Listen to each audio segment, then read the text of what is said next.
ગાડીમાં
ભાઈ આ બાજુ આવો તો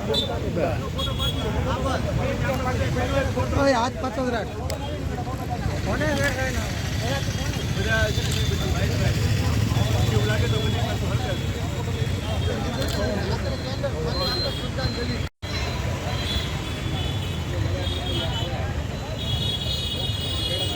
નીચેથી આખો શૂટિંગ મસ્ત આવે છે ચાલુ છે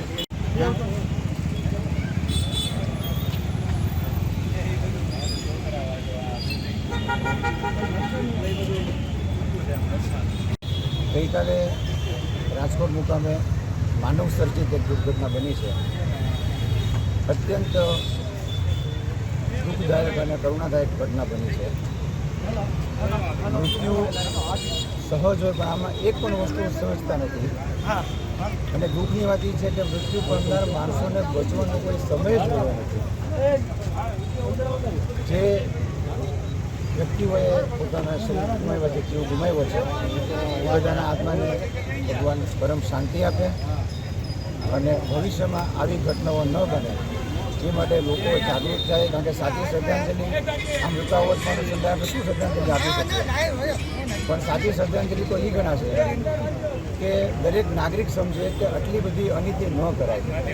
કોઈપણ જાતની મંજૂરીઓ વગર સરકારના ઘર બચાવવા અને આર્થિક લાભ લેવા માટે થઈને આવા બિલ્ડિંગો બનાવવા, આવા આયોજન કરવાનો નિર્દોષ માણસોને મૃત્યુ થઈ જાય. આ ગુજરાતનો એક ઘટનાક્રમ બની ગયો છે. બહુ દુઃખની વાત છે. મૃત્યુ પામનાર તમામના પરિવારજનો માટે શહેર કોંગ્રેસ તરફથી અમારી સંવેદના છે અને ઈશ્વર આ તમામ મૃતાત્માઓને પરમ શાંતિ આપે એવી પ્રાર્થના છે.